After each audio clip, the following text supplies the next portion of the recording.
Movie की शुरुआत होती है आउटर स्पेस को दिखाते हुए, जहाँ पे दो स्पेसशिप्स आपस में लड़ रही होती हैं।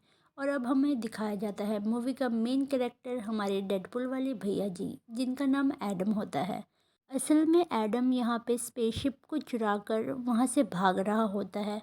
और वो जल्दबाजी में एक वॉर्म होल को क्रिएट करता है, जिससे कि वो दूसरे टाइमलाइन पे जंप कर सके। एडम के ऊपर हो रही गोलीबारी की वजह से उसके सिस्टम में भी खराबी आ जाती है और वहाँ पे जैमिंग लिखा आ जाता है। और तभी एक वर्म होल क्रिएट होता है, जिससे एडम वहाँ पे जंप करके दूसरी टाइमलाइन पर आ जाता है। और अब हम देखते हैं छोटे एडम को, जो कि अपने स्कूल में बुली हो रहा होता है। और उस लड़के से मार खाने के बाद वो वहीं बैठ जाता है। और हमें पता चलता है ये है 2022 की टाइमलाइन। और अब एडम की माँ उसके स्कूल में आती है और स्कूल के प्रिंसिपल से लड़ाई करने लगती है कि एडम की इस पे कोई गलती नहीं है, उल्टा उसको मारा गया था। और साथ ही वो बोलती है कि उसके पिता को मरे हुए सिर्फ 1.5 साल हुए हैं, तो उसे रस्टिकेट ना करें। इसके बाद एडम और उसकी मॉम घर वापस आ जाते हैं और शाम के समय में उसकी मॉम अपने ऑफिस कलीग के एक आदमी के साथ डेट पर जा रही होती है। और एडम को वो बोलकर जाती है कि वो ज़्यादा देर तक वीडियो गेम ना खेले और खाना खाकर टाइम से सो जाए। पर हम एडम को वीडियो गेम खेलते हुए देखते हैं, जो कि काफ़ी अच्छी तरीके से वीडियो गेम में अपने प्लेन को चला रहा होता है। और उसके अगले ही सीन में वहाँ पे अचानक से लाइट चली जाती है और उसका डॉग हॉकिंग अचानक से उठकर जंगल की तरफ भागने लगता है। उसे देखकर एडम भी बाहर आता है और वो अपनी टॉर्च लेकर जंगल की तरफ निकल जाता है। और वहाँ जाकर वो देखता है कि जंगल में हल्की आग लगी हुई है। और वो ऐसे ही देखते हुए आगे बढ़ रहा था और अचानक से ही हॉकिंग वहाँ आ जाता है। और फिर उन्हें ऐसा एहसास होता है कि उनके आसपास कोई है। तभी एडम और उसका डॉग वहाँ से भागने लगते हैं और वो भागते भागते अपने घर पहुँच जाते हैं। तभी छोटे एडम को उसके स्टोर रूम से आवाज़ आती है, जहाँ पर जाके देखने में उसे बड़ा एडम मिलता है, जिसको गोली लगी हुई थी और उसके ज़ख्म से काफ़ी खून बह रहा होता है। और तभी छोटा एडम पूछता है, तुम क्या कर रहे हो यहाँ पे? और तभी बड़े एडम का जवाब आता है कि मरने की तैयारी कर रहा हूँ। और वो ये बोलते ही वो अपने घर जाने लगता है, जहाँ पे वो जाकर अपनी ड्रेसिंग कर सके और उस खून को रोक सके। और वो घर जाकर इधर उधर सामान देखने लगता है और वो अपना घाव देखता है, जो कि काफ़ी बड़ा था, क्योंकि गोली उसके शरीर के आर पार से निकल कर चली गई थी। और अब वो ड्रेसिंग करने के लिए अपने मॉम के रूम में जाता है और वहाँ पर दवाइयाँ लगा के ड्रेसिंग करने लगता है। कि तभी छोटा एडम उससे पूछता है कि तुम हो कौन और तुम्हें सब कुछ कैसे पता है इस घर के बारे में। और तभी उनका कुत्ता भी भौंक रहा होता है और दोनों एक साथ बोलते हैं, "टॉकिंग चुप हो जाओ।" और तभी छोटे वाले एडम को अस्थमा का स्ट्रोक आता है और बड़ा एडम उसे काम करते हुए उसको उसकी दवाई देता है। और अब बड़ा एडम छोटे एडम को लेकर जंगल की तरफ जाता है, जहाँ पे वो अपनी स्पेसशिप को दिखाता है। पर उसकी चोट लगे होने की वजह से उसका स्पेसशिप काम नहीं करता।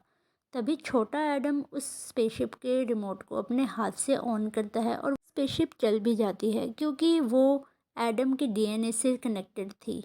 बड़े एडम की चोट लगने की वजह से तभी वो स्पेसशिप चल नहीं रही थी। पर जैसे ही छोटे एडम ने उसे छुआ, तो वो पूरी तरीके से चलने लगी और खुद को ठीक करने लगी। और अब बड़ा एडम छोटे एडम के साथ उसके घर वापस जाता है और वहीं पे सो जाता है। और वो साथ में एक लड़की की तस्वीर देख रहा होता है।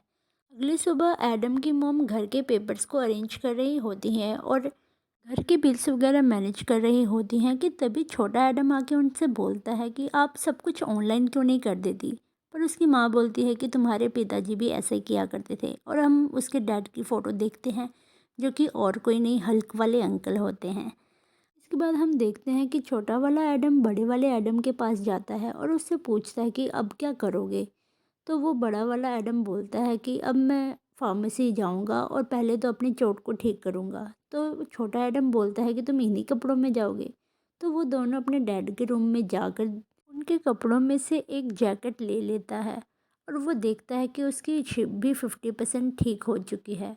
और अब वो फार्मेसी के अंदर आकर अपनी मेडिसिन ले ही रहा होता है कि छोटे वाले एडम को तंग करने वाले वही बुलिस आ जाते हैं और उसे मारने लग जाते हैं।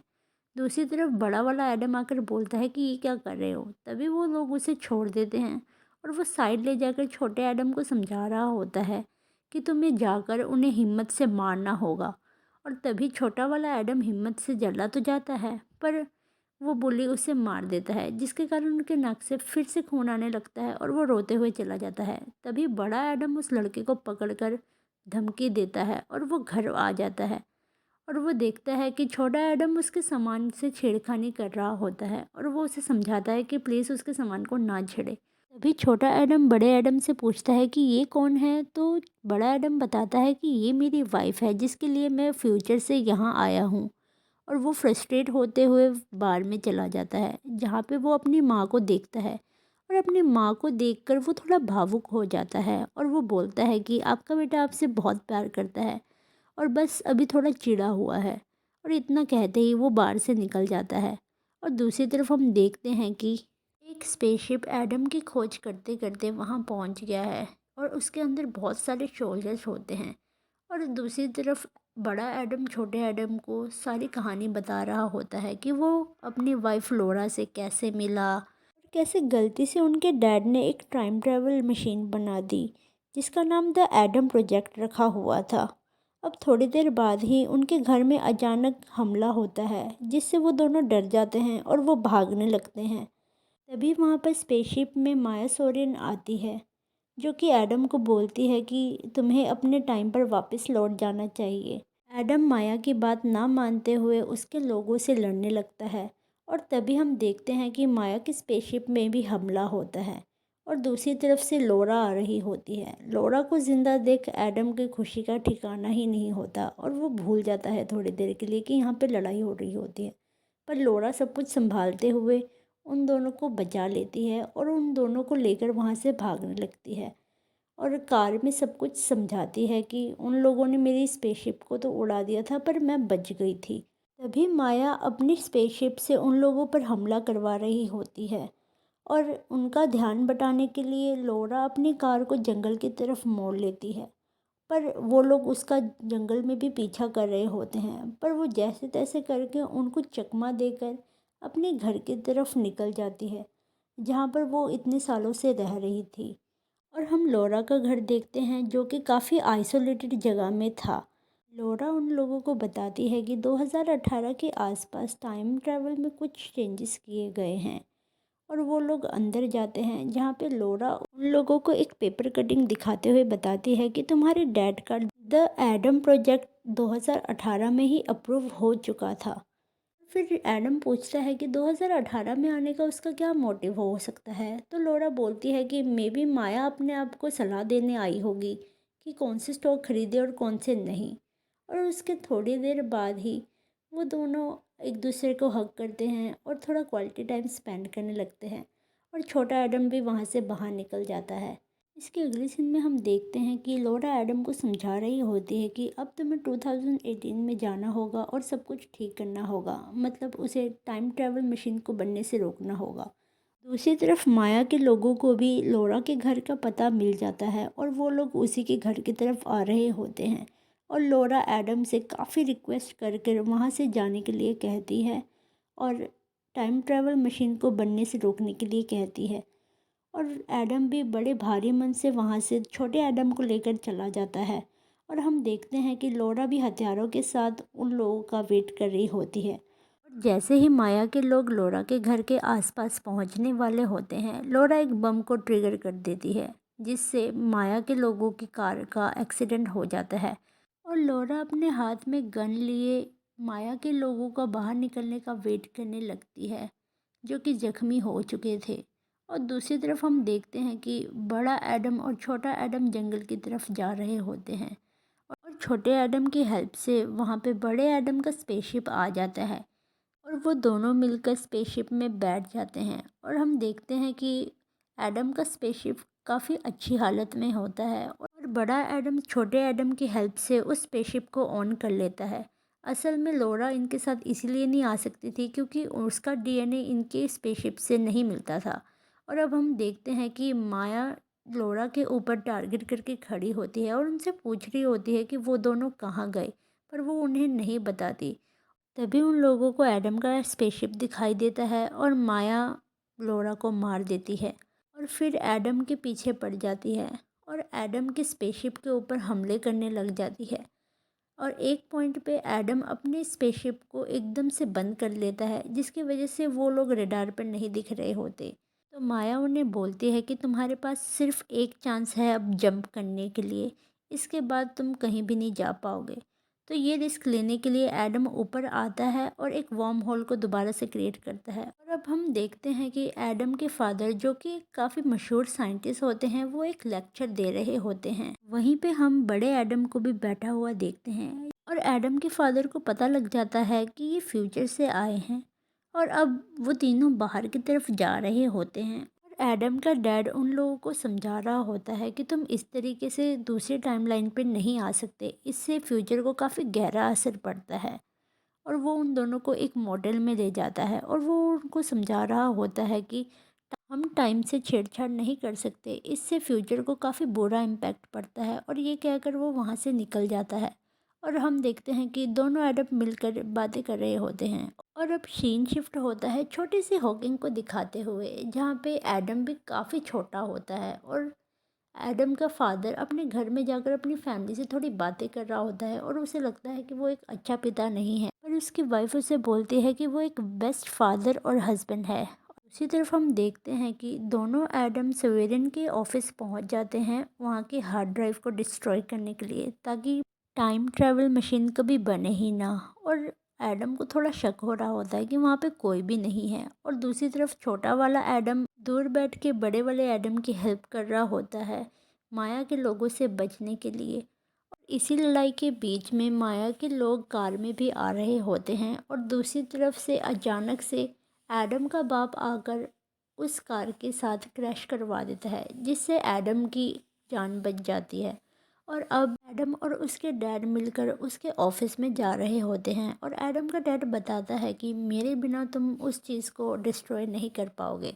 और बाहर हम देखते हैं कि छोटे एडम के पीछे माया आ चुकी थी और वो दोनों भी नीचे पहुंच जाते हैं, जहां पर वो हार्ड ड्राइव को निकालने वाले थे, जिससे कि मेन टाइम ट्रैवल की मशीन कंप्लीट होती है। और हम देखते हैं कि बड़ा एडम अपने डैड की लैब देखकर काफ़ी हैरान हो जाता है और वो बोलता है कि वो सब सच था जो आप बताते थे। और हम देखते हैं एडम का डैड अपनी मशीन से एक हार्ड ड्राइव को निकाल रहा होता है और वो हार्ड ड्राइव निकाल कर अपने बेटे को पकड़ा देता है। और दूसरी तरफ से प्रेजेंट और फ्यूचर की माया भी आ चुकी थी, जो कि छोटे वाले एडम को होस्टेज बना लेती हैं और बड़े एडम को धमकी दे रही होती हैं कि वो हार्ड ड्राइव उन्हें दे दे। पर छोटा एडम चालाकी से माया की गन को झटके से फेंकता है, जिससे वहाँ पे एक होल हो जाता है और वहाँ पे सेल्फ डिस्ट्रक्शन होने लगता है। और पूरी लैब में ही काफ़ी हैवी मैग्नेटिक फील्ड जनरेट होने लग जाती है, जिससे आसपास की जितनी भी मेटल की चीज़ें थी वो मैग्नेटिक फील्ड के कारण वो सभी उसके ऊपर चिपकने लग जाती हैं। अब दूसरी तरफ प्रेजेंट की माया और फ्यूचर की माया उन तीनों पर गन तान कर खड़ी हो जाती हैं, पर प्रेजेंट की माया उन पर गोली नहीं चला पाती, तो उसे धक्का देकर फ्यूचर की माया उन पर गोली चला देती है। पर वो गोली मैग्नेटिक फील्ड के कारण प्रेजेंट की माया की तरफ मुड़ जाती है, जिसके कारण वो गोली प्रेजेंट की माया पे लग जाती है और प्रेजेंट की माया को गोली लगते ही फ्यूचर की माया भी गायब हो जाती है। और अब लुइस की पूरी लैब सेल्फ डिस्ट्रक्शन के कारण 10 सेकंड में बंद होने वाली थी।